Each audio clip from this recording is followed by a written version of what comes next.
El objetivo de este capítulo es describir cómo las comunidades de práctica proveen valor a los programadores, usar Python para crear programas que acepten entradas desde teclado y leer y escribir archivos externos, crear una aplicación de Python que acceda a una API basada en la entrada de un usuario y procese y despliegue en formato JSON la respuesta. Antes de iniciar, hay que verificar que la PC esté lista para este workshop, para lo cual usted debería haber trabajado con el laboratorio PC Setup for Workshop, en donde tiene que tener instalado Python, Postman y JSONView. Dentro de lo que es Python, debe tener instalado las librerías Tabulate y las librerías Requests. Si usted no tiene instalado, debe instalarlas poniendo inicio, ejecutar cmd. Ahí escribe, se va a la carpeta lib que se encuentra dentro de Python y pone pip espacio install espacio requests con S al final y pip espacio install espacio tabulate. Con todo esto instalado y verificado que esté funcionando, podemos iniciar el workshop. El laboratorio que permite hacer esto es el laboratorio 1012 Lab PC Setup for Workshop, en donde se puede observar tres partes. La primera es instalar y verificar Python. Aquí está el enlace para descarga de Python. Puede ser una versión de la versión 3 en adelante.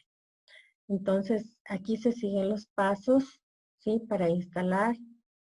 Luego dice que hay que probar que la instalación es adecuada. Para eso en el CMD escribimos Python y se va a abrir una pantallita de color negro con letras blancas. Ponemos quit, abrimos y cerramos paréntesis. Y si es que funciona todo eso, está correcto. En Mac podemos utilizar Python 3 y trabaja de igual forma. Luego hay que verificar que funcione el idle, como se puede ver acá. Y en el paso 4 hay que instalar los módulos de Python con el comando pip espacio install requests con S. Le sale estas barras de progreso y al final de la instalación le sale successfully installed tabulate. Lo mismo para requests, ¿sí? Y en la parte 2 hay que instalar Postman. Postman es una aplicación que vamos a usar para trabajar con las APIs HTTP API Request. Entonces hay que descargar Postman conforme lo indica estos pasos e instalarlo, configurarlo y verificar que la aplicación está instalada. En la parte 3 está la instalación de JSONView. Entonces esta no es más que una extensión de Chrome. Entonces hay que hacer clic ahí y se instala la extensión. Debería estar ubicada en la parte superior derecha del browser de Chrome. Luego hay que probar las extensiones de JSONView haciendo clic ahí. Y eso es todo con respecto a este laboratorio. Vamos a instalar las librerías. Sí, para ello ponemos inicio ejecutar cmd y vamos a escribir cd espacio appdata /local /programs /python 38-32 y damos enter. CD significa change directory, ¿no? Entonces, lo que estamos haciendo es cambiarnos al directorio donde tenemos instalado Python. En esta ruta tenemos un directorio que se llama lib de librerías. Por favor, póngale lib, póngale dir. Ya, se puede observar ahí que tenemos el directorio lib. Entonces, vamos a ingresar al directorio lib con cd espacio lib. ¿Ya? Entonces estamos dentro del directorio lib. Ahora póngale otra vez dir, enter. Ya, y ahí están las librerías, ¿no? Entre esas librerías tenemos la requests y la tabulate. Entonces ahí va a escribir pip espacio install espacio tabulate. Enter. y se empieza.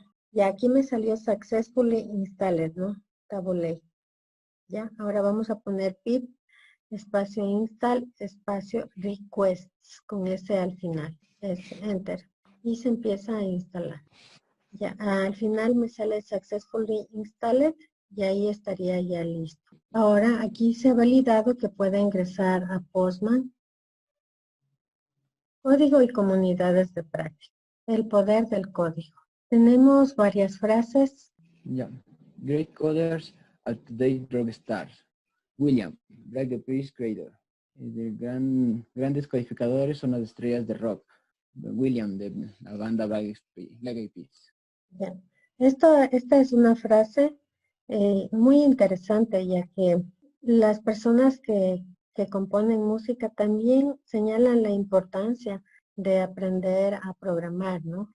Coding is a hack based to will of the to go in the direction you want to. La codificación es una gran base para construir, para ir en la dirección en la que se desea. Ya miren, esta también es una gran frase dicho de Chris Voss de la NBA, ¿no? Entonces, deportistas, ya vemos músicos que señalan esto de la codificación. Vamos con otra frase. Everybody should learn how to program at computers because it teaches you how to think. Steve Jobs, founder of Apple. Nos dice que todos deberíamos aprender a programar una computadora porque nos ayuda a pensar. Muchas gracias. Miren, esta es una gran frase también de Steve Jobs, el fundador de Apple. En realidad, la programación es una gran herramienta que nos ayuda a pensar. Es una gran frase. La siguiente frase dice, coding is the closest thing we have to a superpower. Drew Houston, Roblox Creator. El código es lo más cercano a pensar que nosotros tenemos un superpoder. Eso lo dice el creador de Dropbox, Drew Houston. Entonces, todas estas frases nos animan a pensar que programar es algo muy importante y también que programar no es tan complicado como lo pensamos. Y yo creo que este workshop va a ser una demostración y ustedes van a adquirir un superpoder para trabajar lo que es un poco con Python. Y creo que lo más importante es sentar las bases y luego cada uno de ustedes puede ir profundizando, haciendo programas que vayan necesitando en esta carrera que ustedes están. Miremos este video inspirador de los grandes. I was 13 when I first got access to a computer. My parents bought me a Macintosh in 1984 when I was 8 years old. I was in 6th grade. I learned to code in college. Freshman year, first semester, intro to computer science. I wrote a program to play tic-tac-toe. I think it was pretty humble beginnings. I think the first program I wrote asked things like, what's your favorite color? Or how old are you? I first learned how to make a green circle and a red square appear on the screen. The first time I actually had something come up and say, hello world, and I made a computer do that. It was just astonishing. Learning how to program didn't start off as wanting to learn all of computer science or trying to master this discipline or anything like that. It just started off because I wanted to do this one simple thing. I wanted to make something that was fun for myself and my sisters. And I wrote this little program and then basically just add a little bit to it. And then when I needed to learn something new, I looked it up either in a book or on the internet and then added a little bit to it. It's really not unlike kind of playing an instrument or something or playing a sport. It starts out being very intimidating, but you kind of get the hang of it over time. Coding is something that can be learned, and I know it can be intimidating. A lot of things are intimidating, but you know, what isn't? A lot of the coding that people do is actually fairly simple. It's more about the process of breaking down problems than sort of coming up with complicated algorithms as people traditionally think about it. You don't have to be a genius to know how to code. You need to be determined. Addition, subtraction, that's about it. You should probably know your multiplication tables. You don't have to be a genius to code. Do you have to be a genius to read? Even if you want to become a race car driver or play baseball or build a house. All of these things have been turned upside down by software. What it is, you know, computers are everywhere. You want to work in agriculture? Do you want to work in entertainment? Do you want to work in manufacturing? You know, it's just all over.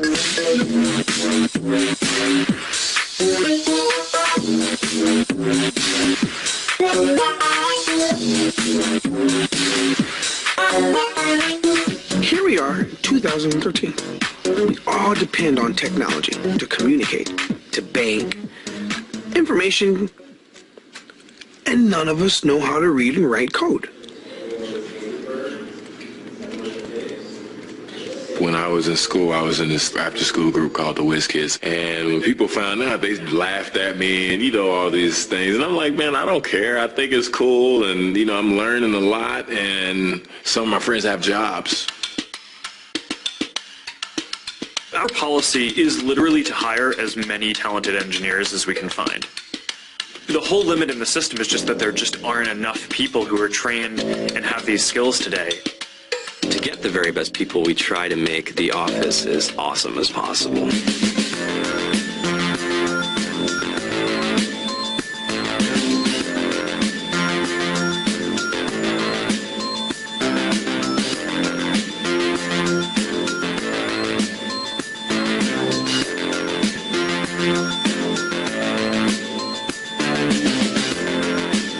We have a fantastic chef. Free food. Breakfast, lunch, and dinner. Free laundry. Snacks. Even places to play and video games and scooters.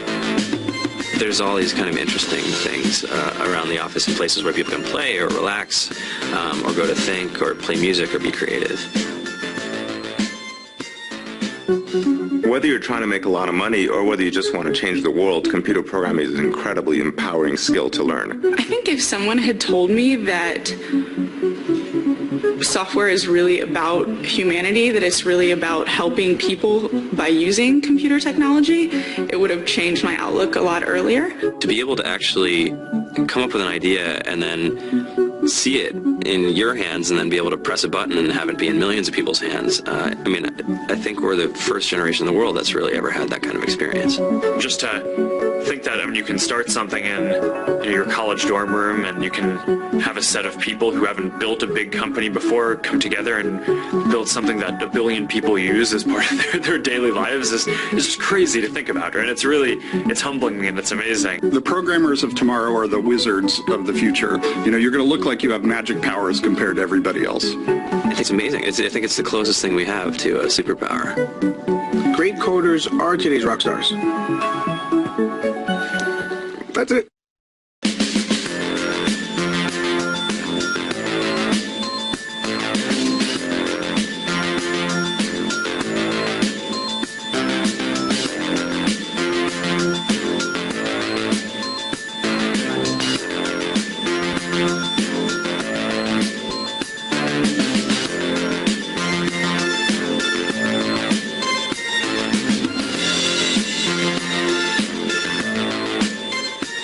¿Qué les pareció el video? Sí, muy interesante el saber que muchas personas están utilizando la programación para distraerse. Es una forma de relajarse, como lo decían, aprender.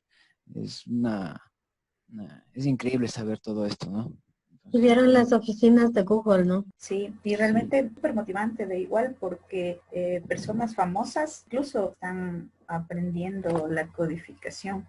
Y efectivamente, como Mark Zuckerberg lo dice, que wow, fuera algo maravilloso uno desarrollar una aplicación y que realmente todo el mundo lo utilice como parte cotidiana día a día. Sí, es genial. Además, se entiende que la programación no es solamente enfocado para las personas que tienen un conocimiento relacionado a la tecnología, sino cualquier profesión o cualquier persona sin necesidad de un conocimiento tan extenso puede utilizar y sacarle provecho a la programación. Así es. A mí me impactó bastante esa parte que dijo la chica. Si ella hubiese pensado o sabido que la programación podía ser usada para la humanidad, para ayudar a las personas, hubiese cambiado su enfoque antes, ¿no? La parte de ayudar es también muy importante. Y también al final del video señala que hay muchas plazas de trabajo para la gente que sabe programar. Una inspiración más para continuar con este workshop. Ahora veamos las comunidades de práctica. Existen muchas comunidades de prácticas. ¿Quién no ha ingresado a una comunidad para investigar algo, poner una pregunta y hemos tenido respuestas? Estas comunidades se encuentran en Internet y son grupos de personas quienes comparten la misma pasión o alguna cosa y que ellos hacen y también aprenden de otras personas y de esta forma van mejorando e interactúan de manera regular.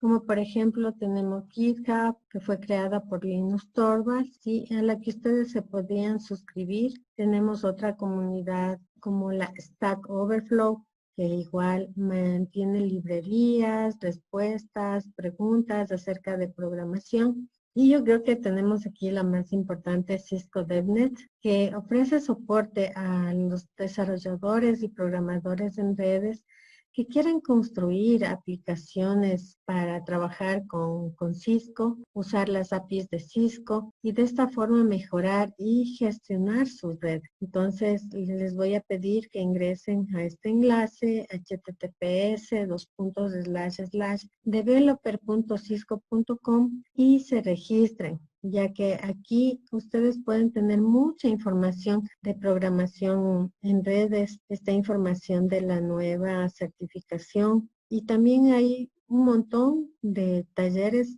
que son gratuitos y están disponibles para que ustedes aprendan. Iniciemos por lo más anhelado, las bases de Python. Veamos el intérprete de Python. Van a hacer inicio, ejecutar CMD y van a escribir Python. Les va a aparecer una pantallita negra. Este es el shell de Python. Y si es que están en Mac o Linux, deben digitar Python 3 y de igual forma les va a aparecer el shell. Dentro de lo que es el programa de Python pueden hacer sumas, restas, multiplicaciones, divisiones. El asterisco es para potencia. Es decir, podemos usarlo como calculadora, pero el objetivo de esto es que ustedes puedan ver los operadores matemáticos y usarlos en el shell de Python.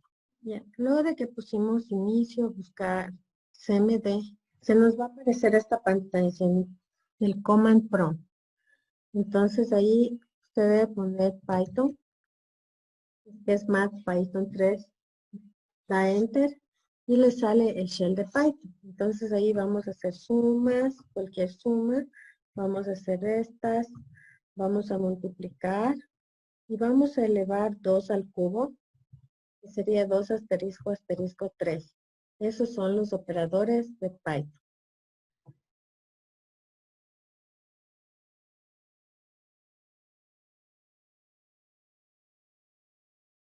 El uso del intérprete podemos usarlo también para escribir la famosa frase hola mundo. Simplemente ponemos entre comillas hola mundo, damos enter y se imprime. Otra forma de imprimir es poner print, abrir paréntesis y poner entre comillas hola mundo y cerrar paréntesis. Hagámoslo ahora en el intérprete de Python.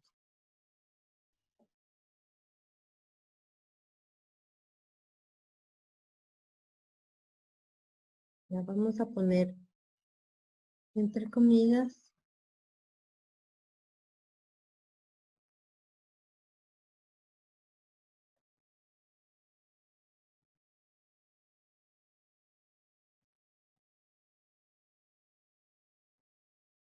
hola mundo, damos enter. O la otra forma, poner print, paréntesis, entre comillas, hola mundo. Cierro comillas y cierro paréntesis.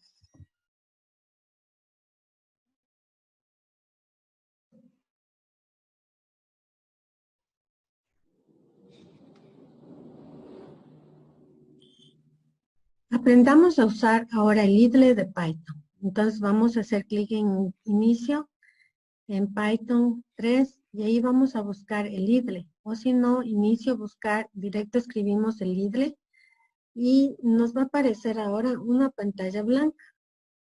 Hagamos esa parte. Hacemos clic en inicio. Tenemos buscar IDLE.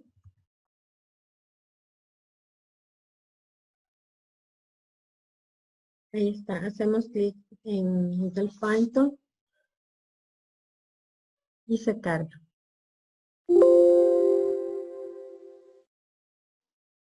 Esta pantalla blanca, en donde es el mismo shell que estamos usando en CMD, pero este es en modo gráfico.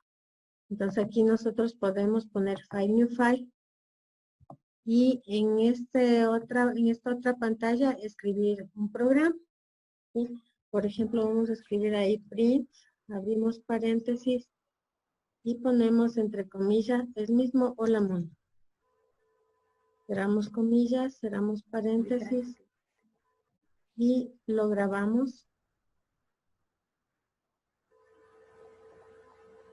Le vamos a poner hola mundo.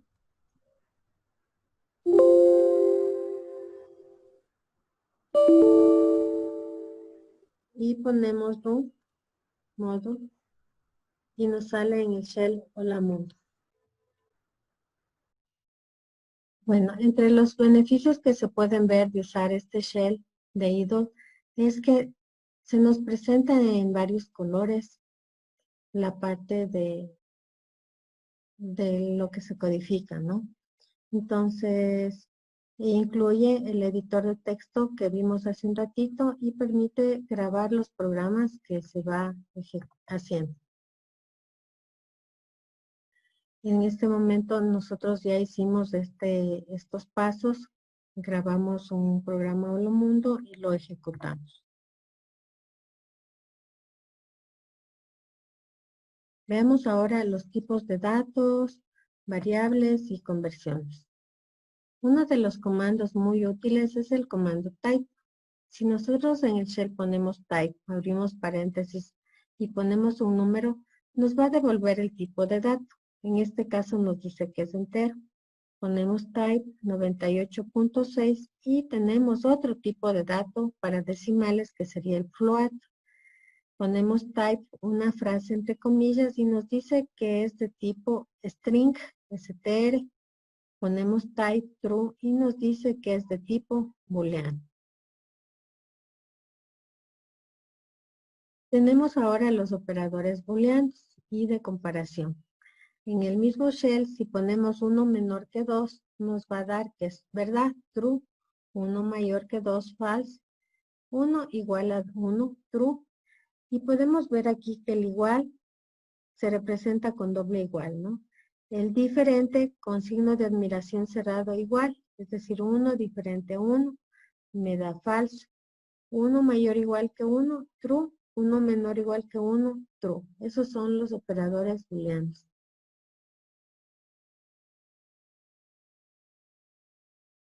Cuando usamos un solo igual, estamos asignando un valor a una variable. Por ejemplo, aquí dice x es igual a 3. Le estamos diciendo que x toma el valor de 3. Si ponemos x por 5, lo que tiene almacenado la variable x va a multiplicar por 5. Como acá asignamos 3, sería 3 por 5, me da 15. También podemos usar el operador asterisco al lado de una frase entre comillas y ponemos por x, ¿no? Y nos va a imprimir la cantidad de veces que tiene x esa frase. En este caso se imprimió Cisco 3 veces porque a x le asignamos el valor de 3. También podemos asignar variables. Por ejemplo, aquí estamos definiendo str1, le asignamos el valor de Cisco. str2 le asignamos la cadena networking, aquí cadena Cisco, cadena networking. str3 academy y definimos una variable espacio, que es un espacio en blanco. Luego ponemos print, abrimos paréntesis y vamos a concatenar. El más es un símbolo que nos va a permitir concatenar cadenas. En este caso tenemos 3 cadenas y una cadena que va a representar el espacio. Entonces concatenemos str1 más espacio, más str2 más espacio, más str3. Y nos va a imprimir Cisco espacio Networking espacio Academy.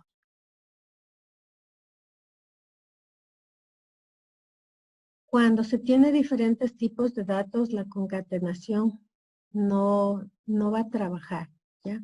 Por ejemplo, aquí a X le asignamos el valor de 3, entonces por ende X va a ser una variable de tipo entero. Cuando nosotros ponemos print y ponemos una frase que en este caso dice, este valor de X es, cierro comillas, y quiero concatenar más X. Pero aquí X es de tipo entero, entonces no puedo concatenar una cadena con un entero. Y por ende me va a dar un error de que está mal el tipo de dato. Dice type error can't convert int. El tipo de error no puede convertir en un objeto entero a un str implícito, ¿no? Entonces el truquito es usar una función que se llama str antes de la x. Entonces ponemos print paréntesis, el valor de x es más strx. Entonces ahí ya no me da error y me va a salir el valor de x es 3. El otro tipo de variable que tenemos es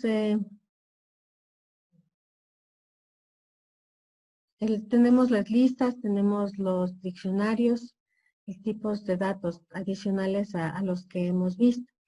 Pero aquí en este caso que estamos viendo la conversión de tipo de datos, vamos a analizar este código, ¿no?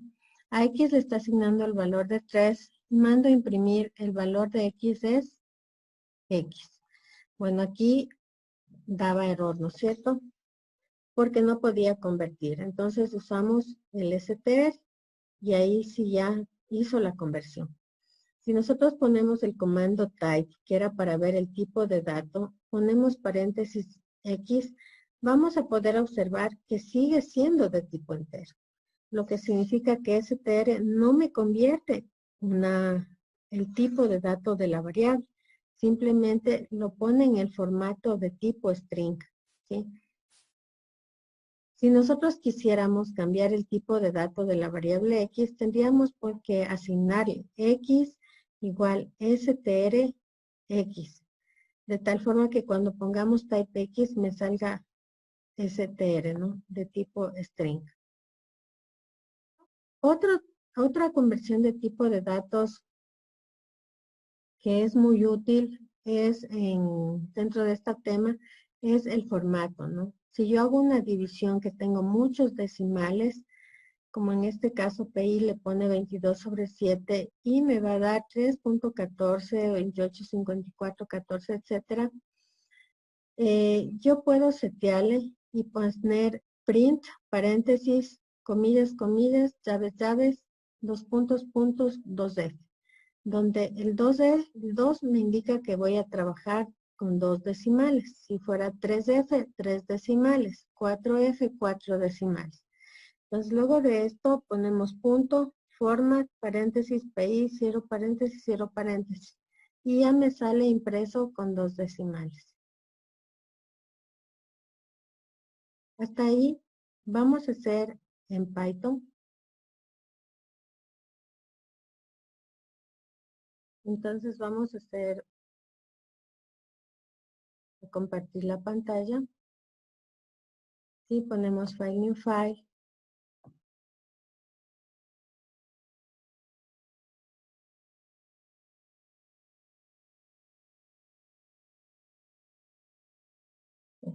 Entonces aquí puedo ver la ejecución del programa.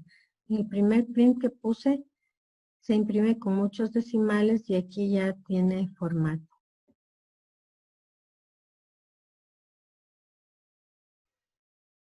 Veamos ahora el tipo de dato lista y diccionario, que es muy utilizado y muy importante para nosotros entender bien en programación de redes. Entonces tenemos que una lista se va a definir entre corchetes y separado por una coma.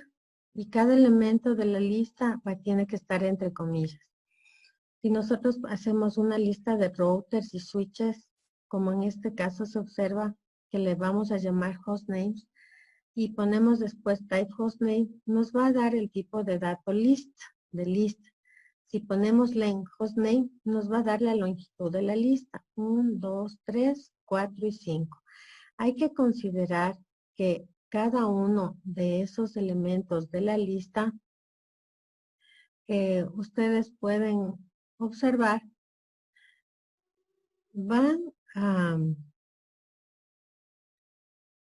tener valores desde la posición 0. Es decir, el primero, que es R1, va a ser la posición 0. La posición 1, la posición 2, la 3 y la posición 4. Es decir, vamos a acceder hostname sub 0, hostnames sub 1 para hostnames sub 2 para R3, hostnames sub 3 para S1 y hostname sub 4 para S2. Dentro de lo que es la lista, el último elemento de la lista también se lo puede acceder con hostname sub -1. Al estarme yo diciendo sub, estoy refiriéndome a que cuando yo mande a imprimir, voy a poner hostname, voy a poner corchetes 0. ¿Sí?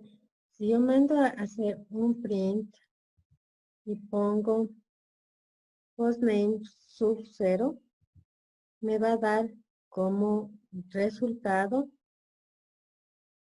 R1. ¿Ya? Ahora, si yo quiero imprimir el router 3, ¿cómo tendría que poner?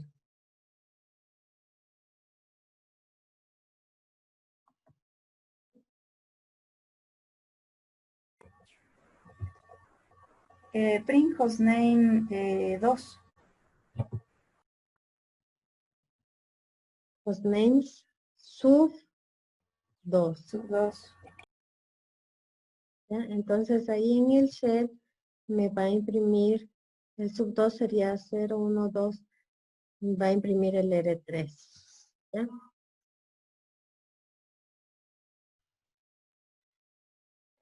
Aquí se puede observar la lista que creamos y cuando ponemos hostname sub 0 me sale R1 entre apóstrofes, hostname sub -1 me va a dar el último elemento S2, hostname sub 0 me va a dar, si yo a hostname sub 0 le asigno poniéndole igual entre comillas de RTR1, significa que estoy agregando en la posición 0 el elemento RTR1.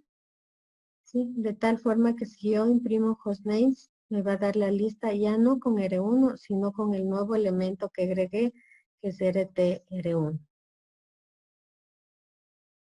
También podemos usar el comando del hostname sub 3. En este caso, el sub 3 sería 0, 1, 2, 3, sería el switch 1, ¿no?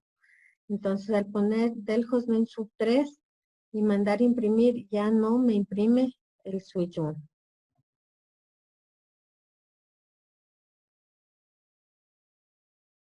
Ya, aquí tenemos ahora la definición de un diccionario.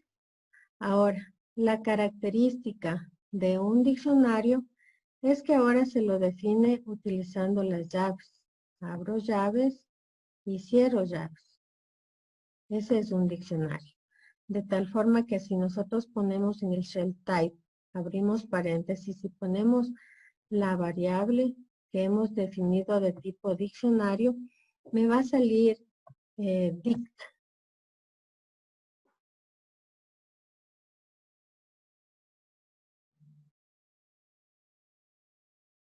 Aquí hay que recalcar y notar la diferencia, que cuando se define una lista es entre corchetes, cuando se define un diccionario es entre llaves.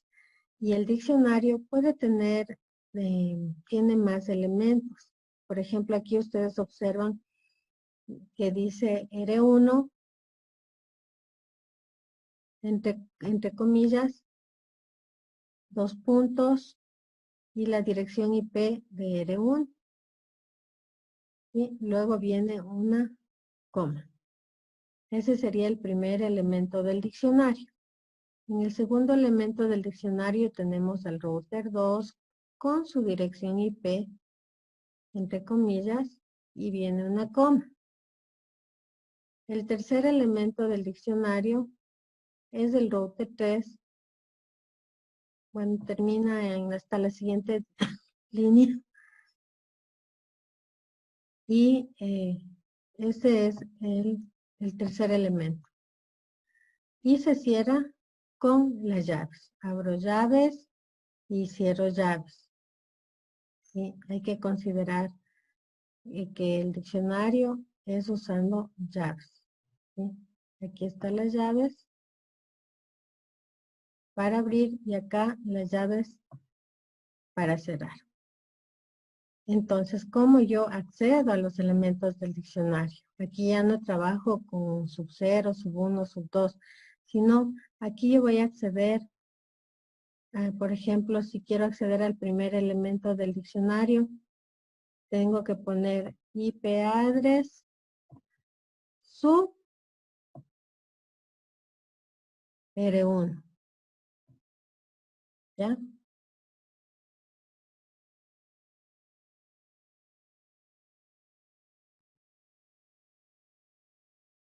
Como se puede ver aquí, ¿no? Bueno, aquí estamos poniendo IP address igual, creando el diccionario, con type verificando el tipo de dato. Si solo ponemos IP address, nos imprime todo el diccionario. Si ponemos IP address sub R1 entre apóstrofes, me va a dar la dirección IP de R1. Si pongo IP address sub S1, igual, y le pongo una dirección IP, estoy asignando un nuevo elemento al diccionario que se llama S1, ¿no?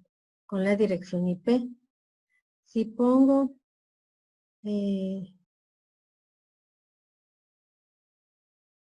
R3, entre comillas, in IP address, estoy haciendo una pregunta si es que existe el router 3 en la variable diccionario IP address. Como si existe, me da true.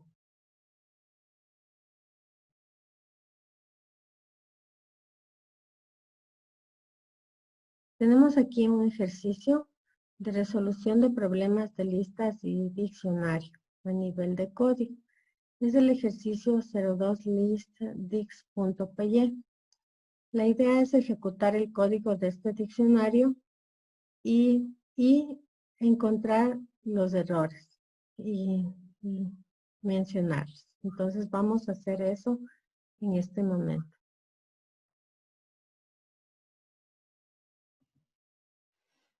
Muy bien, tenemos aquí el ejercicio propuesto y vemos que está definido una lista de países que dice Brasil, Rusia, India, China y Sudáfrica. También tenemos un diccionario de capitales en donde está Brasil, Brasilia, Rusia, Moscú, el segundo elemento, India, New Delhi, China, Beijing, Sudáfrica y está Pretoria, Captain, Bloemfontein. Es decir, dentro del diccionario, dentro del elemento Sudáfrica tenemos una lista y al mandar a imprimir, al mandar a ejecutar, nos sale este errores. Entonces el ejercicio consiste en encontrar los errores.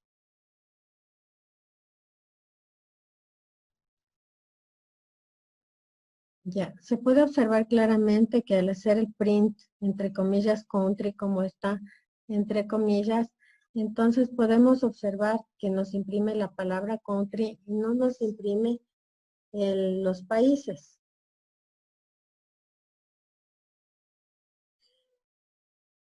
Y cuando manda a hacer el print de capitals, entre comillas, se imprime solamente la palabra capitals. Lo que debería imprimir es todo el diccionario capitals. Después solamente necesito imprimir Captown. Pero Captown, como es parte de la lista de Sudáfrica, ¿qué posición tendría para imprimir? La 1. Así es, tendría la posición 1.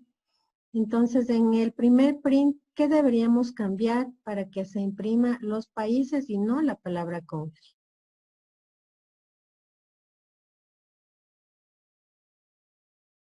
Dije antes de que... Estoy grabando ya. Entonces, les había preguntado qué deberíamos corregir aquí en print de country. Quitar las comillas. ¿Ya?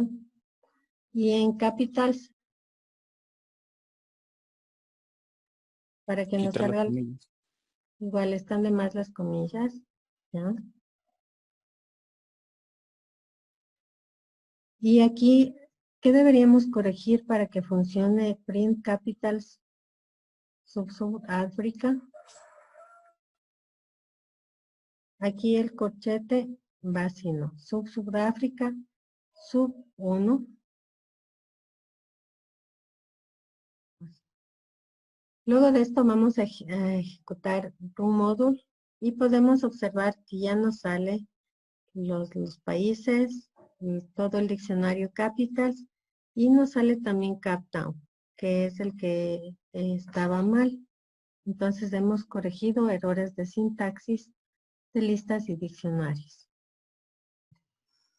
Vamos a aprender a usar la función input. La función input es sumamente sencilla de utilizar. La idea es que poner una variable igual y le ponemos input, paréntesis entre comillas del mensaje, por ejemplo, ingrese su primer nombre o que ingrese algo por teclado. Por ejemplo, le va a salir así, ¿cuál es tu primer nombre? Usted pone su nombre y luego pone print. Puede poner hola y concatenar con la variable de primer nombre y le va a imprimir hola y su nombre. ¿Ya? Ahora vamos a hacer un programita en el que vamos a imprimir el nombre, a solicitar por teclado, ingresar el nombre, el apellido, la localización, la edad. Y vamos a definir también una variable espacio. Y luego vamos a imprimir la combinación de eso. Por ejemplo, hola, Pepito Pérez. Usted vive en Quito y tiene 19 años. ¿Ya? Entonces, vamos a hacer eso en Python. Entonces, vamos a grabar el programa y lo vamos a ejecutar.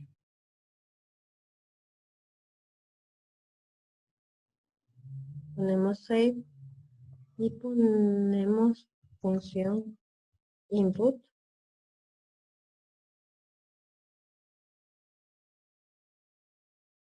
Y ponemos un módulo. Y me pide acá que ingrese el nombre, el apellido, la ciudad. Tengo que corregir esa falta. La edad. Y me sale un mensaje de bienvenida.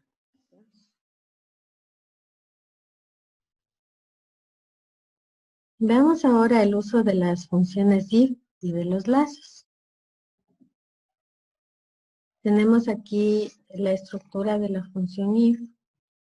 Miren, aquí definimos una variable que se llama NativeVilan y le asignamos el valor de 1 y DataVilan el valor de 100. Para ejemplificar, ponemos un if.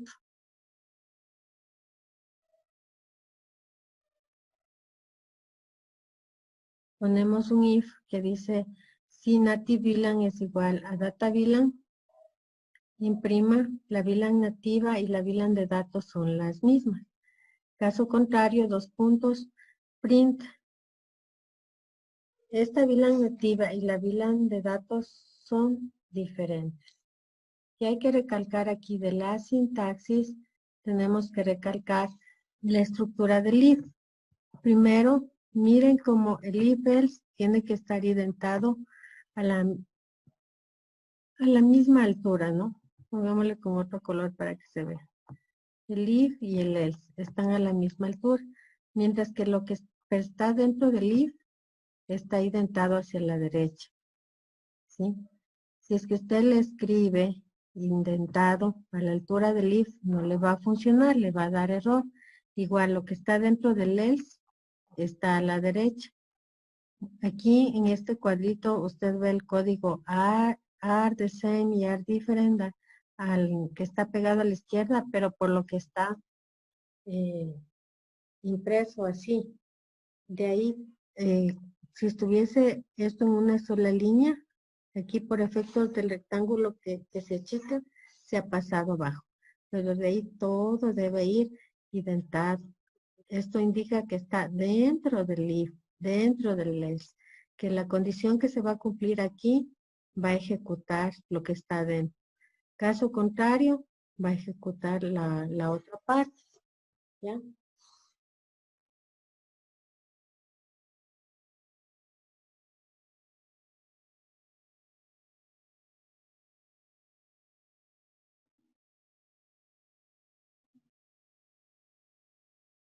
Otra forma de las funciones de if, el if, else. ¿Ya? Igual, miren. Toda la estructura de if, el if, else va indentado a la izquierda. Lo que está dentro de cada una va indentado hacia la derecha. ¿Sí? Esto tiene que ser tal cual. Si es que usted, como les decía, le pone a la izquierda, no le va a funcionar bien, le va a dar error. Entonces analicemos el código. Este ejercicio, en cambio, define una CL y luego le asigna un valor que estoy ingresando por teclado, que ingrese la CL, y luego hago una consulta. Si la ACL que ingresé por teclado es mayor o igual que 1 y es menor o igual que 99, imprima que es una ACL estándar. Caso contrario, si la ACL es mayor o igual que 100 y menor o igual que 199, imprima que es una ACL extendida. Y caso contrario, indique que no es una ACL estándar o extendida. Entonces, esta es la sintaxis de if, el if, else. Otra cosa que se me está pasando es que al final de la sentencia if están 2 puntos, ¿sí? Luego al final del if también están los 2 puntos. Y al final del else también está 2 puntos. Entonces hay que tener cuidado en colocar la sintaxis según como solicita Python para que no genere errores el momento de la compilación.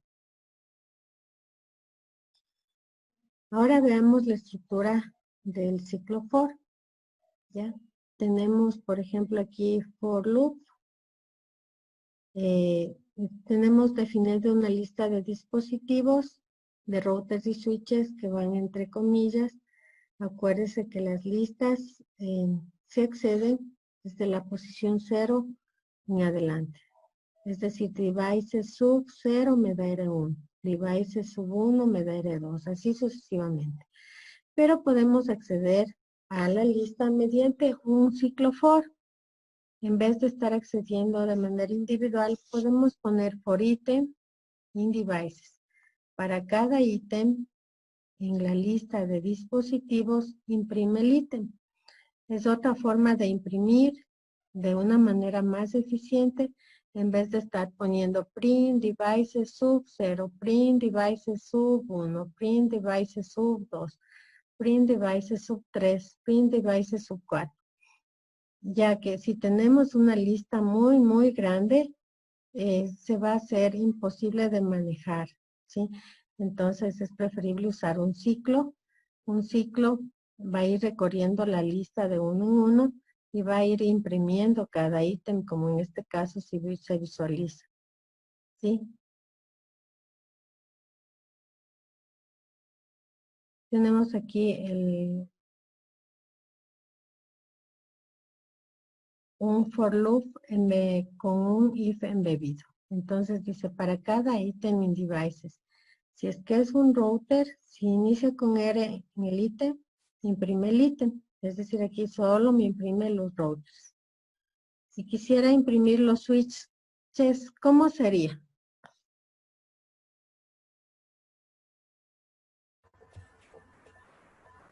Cambiaría en la parte de la R la S. En S, en ítem, print ítem y tendríamos la lista de los switches. Muchas gracias, exactamente. En este ejemplo, definimos en cambio una variable tipo lista switches y ponemos por ítem in devices, si es que es ese, en el ítem, aquí no estamos haciendo un print switches, ¿no? Sino que estamos añadiendo un elemento a la lista de switches, porque al inicio la lista está vacía. Entonces eso lo hacemos utilizando el comando append. Entonces, integrado con la variable definida, nos quedaría switches.append item.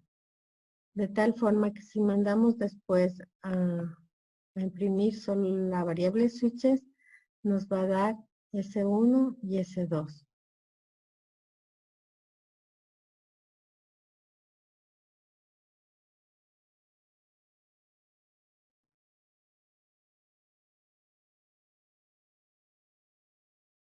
Ahora tenemos aquí el uso de while loop, ¿ya?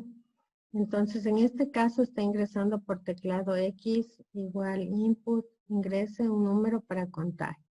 Ponemos X igual en X, Y igual a 1. Mientras Y es menor o igual que X, imprima Y. Y a Y le asigno Y más 1. ¿Ya? Entonces, supongamos que en primera instancia yo ingresé el valor de X por teclado. Yo le ingresé, qué sé yo, que valga 3. ¿Ya? Entonces, al inicio, X vale 3 y dice que Y vale 1. ¿Ya? Entonces dice, mientras Y sea menor o igual que X. Como Y en este caso vale 1, ponemos 1, que sea menor o igual que 3. Porque dice Y menor o igual que X. Sería 1 menor o igual que 3. ¿Ya? Y dice que imprima Y. En este caso, ¿cuánto vale Y? 1. 1. Ok. Luego dice a Y, súmele Y más 1. Entonces, como dice que le sume Y más 1, ¿cuánto va a valer Y ahora? 12. Muy bien. Y regresa al ciclo, a la condición. Entonces, la condición dice Y menor o igual que X. Como Y vale 2, sería 2 menor o igual que 3. Y compara, ¿2 es menor o igual que 3? Sí. Como sí es, me imprima Y. Y vale 2. Y regresa el ciclo y dice y igual a y más 1. Entonces, y vale 2. Ahora, ¿cuánto va a valer y? Ahora vale 3. ¿Ah? ¿Y cuál sería la comparación? Y menor o igual que x en este caso. 3 menor o igual que 3. Exacto, 3 menor o igual que 3. Como sigue siendo verdad, imprima y. En este caso, y vale 3. Regresa otra vez acá al ciclo. Pero antes le suma a y, le suma 1. Entonces ahora y, ¿cuánto va a valer? Ahora ya vale 4. Ya, entonces y la condición sería 4 menor o igual que 3. 4 es menor o igual que 3. No, hasta ahí llegaría el ciclo. No. Entonces, como no es, sale del ciclo. ¿Correcto?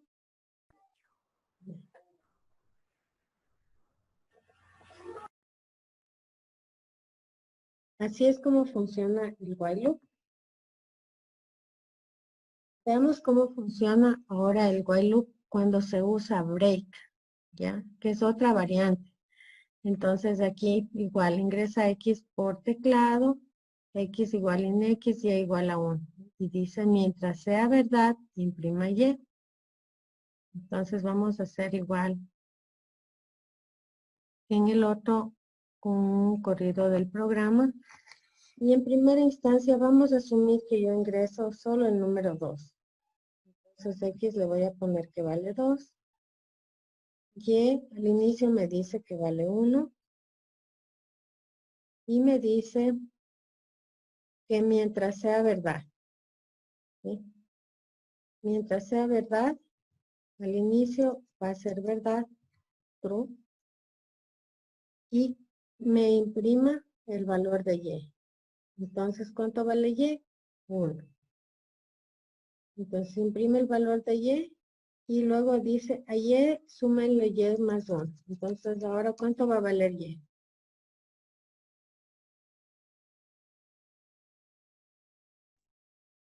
2. Ya, muy bien. Y aquí hace una condición. Dice, si y es mayor que x.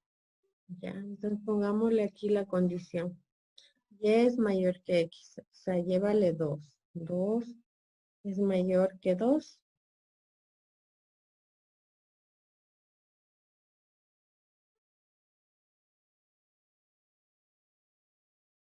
¿2 es mayor que 2? No, ¿no es cierto?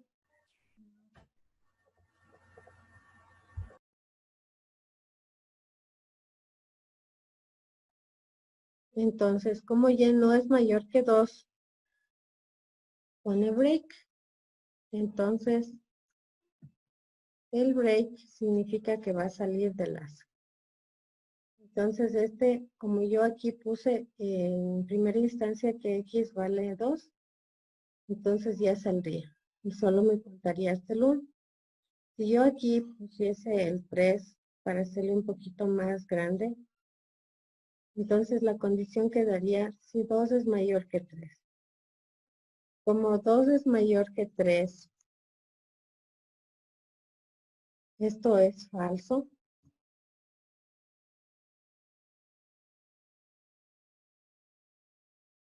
No sale del programa. ¿Sí? Y regresa al ciclo. Y valida. Mientras sea verdad, imprima y. En este caso, y vale ahora, y valía 2. Y aquí le dice que y le sume 1. Entonces, como valía y 2, ahora y va a valer 3. Y compara. Sí. 3 es mayor que 3. Break. En este caso, para que cuente hasta 3, aquí debería ser un mayor igual, ¿no? un mayor o igual, para que cuente hasta 3. Porque en este caso solo contaría del 1 al 2 y de ahí está el break, que lo que hace es cortar la ejecución del ciclo y salir.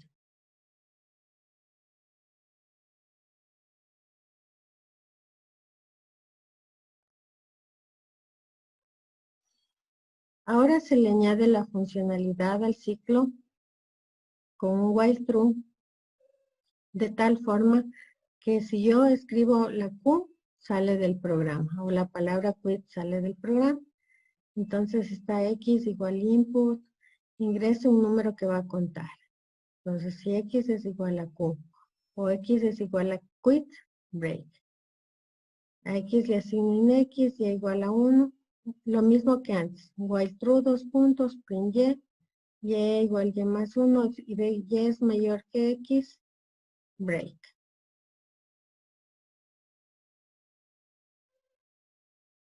Antes de pasar a lo que es el manejo de archivos, vamos a hacer la práctica en Python. Oh, muy bien. Entonces vamos a poner el código en el que estamos usando el while true y vamos a grabar el programa.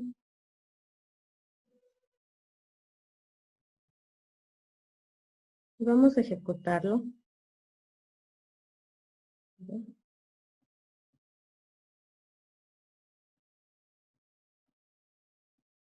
Entonces se puede observar que me pide que ingrese el número que voy a contar, ¿no? Entonces voy a poner 10.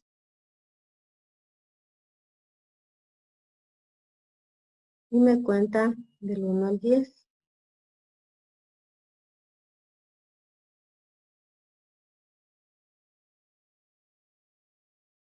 Luego me pide que ingrese otra vez un número para contar. Pongo el 5. Sigo poniendo números. ¿Ya? Y si quiero salir de esta entrada input, pongo la letra Q. Ejecuto de nuevo el programa. Y pongo también la palabra quit para funcionar que sale.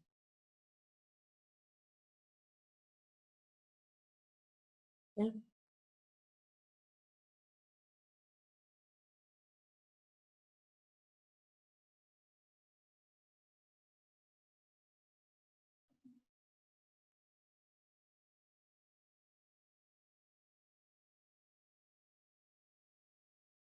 Ya, ahora veamos el manejo de archivos. Manejar archivos es muy importante, ya que dentro de las carreras de telecomunicaciones, de redes, de sistemas mismos, se maneja una serie de archivos como son los logs. Y a veces estos logs tienen muchas líneas y entender es muy complicado o toma tiempo por la cantidad de información que estos tienen.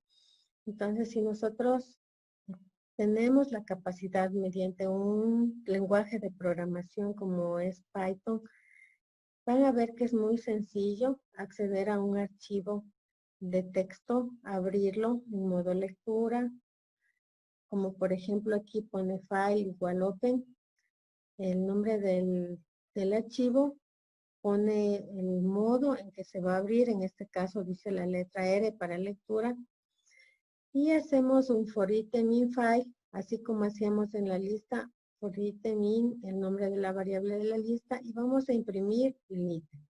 Luego tenemos que cerrar el archivo, file.close.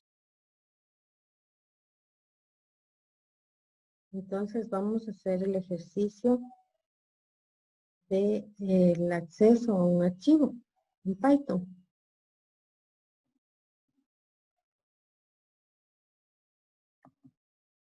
Muy bien, abrimos el workshop en la sección 12.6.1. Vamos a compartir la pantalla.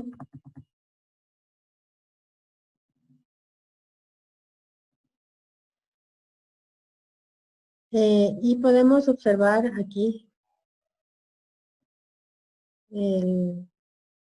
podemos ver el ejercicio, ¿no? Entonces vamos a copiar estas no marcas de equipos, control C, y vamos a irnos al IDLE de Python.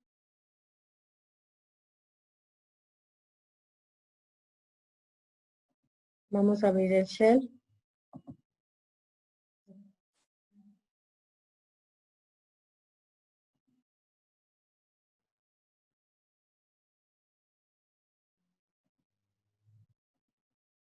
Vamos a poner file new file. Vamos a pegar esas marcas de equipo Cisco. Luego vamos a poner file, save as, y le vamos a dar un nombre al archivo, le vamos a poner file, pero vamos a poner en save as, le vamos a poner que es un archivo de texto, simulando como que fuera un log. Y lo grabamos. ¿Ya? Lo cerramos. Y vamos a poner otro file new file.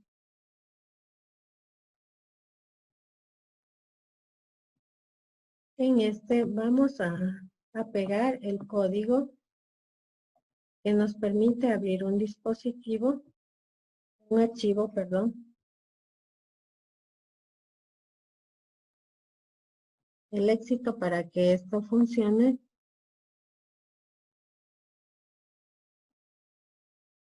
es que aquí pongamos el nombre del archivo que nosotros le grabamos. Yo le puse file y también que esté en el archivo en la misma ubicación o en la misma carpeta donde yo voy a grabar mi programa. El programa se va a llamar archivo y aquí también está en ese mismo directorio está el file.txt. ¿Ya? Luego voy a hacer clic en Run Module y se va a ejecutar. ¿Ya? Lo que hizo fue imprimir el contenido del archivo que yo creé. Vamos a continuar.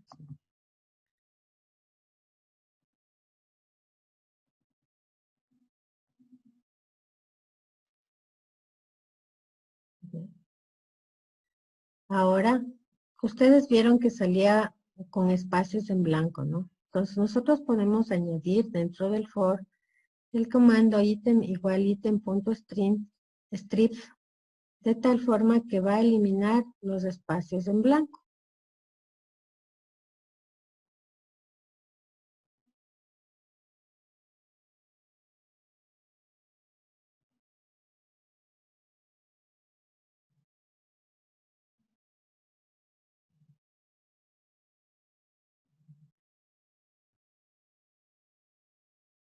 Esta línea lo que hace es eliminar los espacios en blanco. Vamos a ejecutar nuevamente. ¿Sí? Y ahora ya nos sale. Miren, la salida anterior tenía bastante espacio. Y esta eliminó ya los espacios en blanco que teníamos en el archivo.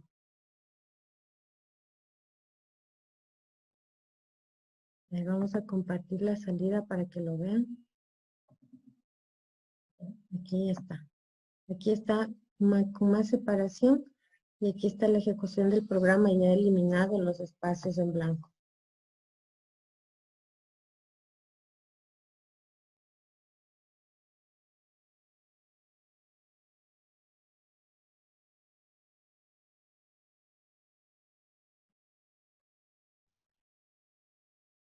Ahora vamos a añadir una funcionalidad adicional.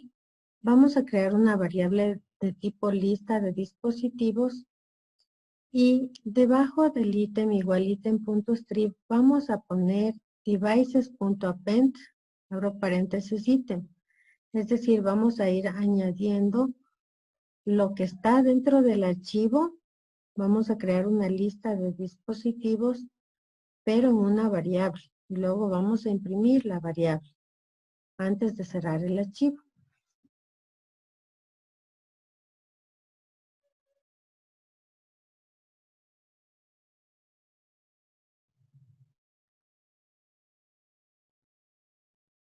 Vamos a ejecutarlo. Y vemos que funciona de manera idéntica. Pero la diferencia es que ahora no estamos, bueno, estamos imprimiendo dos veces.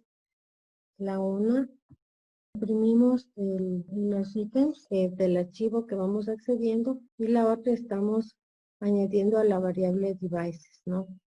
Entonces, después del file.close, si yo hago un print de la variable devices y antes hago un print para que se note la diferencia de la ejecución de lo que imprimí del archivo versus de lo que estoy imprimiendo de la lista, ejecuto, se puede observar la siguiente salida, ¿no? La primera es del archivo y la segunda salida de acá es ya lo que estamos imprimiendo de la lista. Por eso nos sale separado por comas y nos sale entre apóstrofos. Entonces, una vez que lo tenemos dentro de la lista, ya podemos manipular esa información que quisiera. Ok, una vez que hemos aprendido muchas cosas de la sintaxis de Python, vamos a modificar el programa de tal forma que nos permita añadir elementos al archivo, ¿sí? Es decir, ya no lo vamos a abrir como solo lectura, sino que por teclado vamos a ingresar nuevos elementos y vamos a ir guardando dentro de ese archivo. Para eso vamos a usar un while true, usar la función input para ingresar por teclado el nuevo elemento. Podemos crear una variable que sea new item, una sentencia if para que si es que pongo la letra Q me salga, y obviamente vamos a usar el comando file.write paréntesis new item más /n para añadir nuevos dispositivos al archivo. Ya. Bueno, acá hemos hecho el programa. Básicamente el rato de abrir el archivo pongo file igual open file.txt, a. Recuerde que la A le abre en modo de append. La A es de append, de añadir. Entonces, mientras sea verdad, ingrese un nuevo ítem, igual input, ingrese un nuevo dispositivo. Si el nuevo ítem es igual a Q o quit, cierro el archivo y hago un break, salgo. Mientras tanto, mientras sea verdad, va a ser un file.write.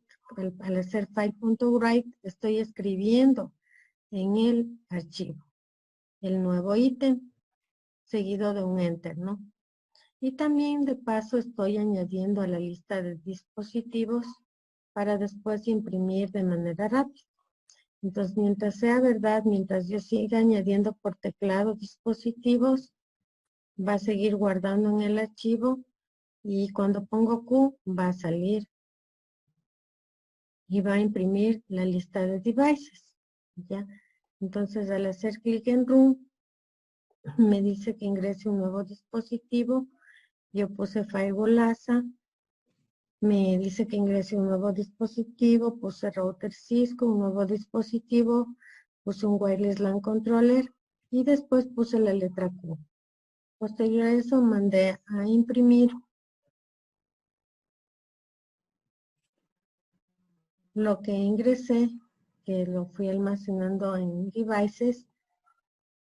Y ahora voy a abrir el archivo para ver si es cierto que se añadió. Este es el archivo de texto. En primera instancia yo tenía ingresado hasta el Cisco 3860 Catalyst Switch. Entonces, por teclado, yo ingresé en este momento estos tres últimos, ¿no? El Firewall ASA, el router Cisco y el wireless LAN control. Con este programa hemos terminado la clase de el workshop. Continuemos en la siguiente clase con el manejo de lo que son APIs.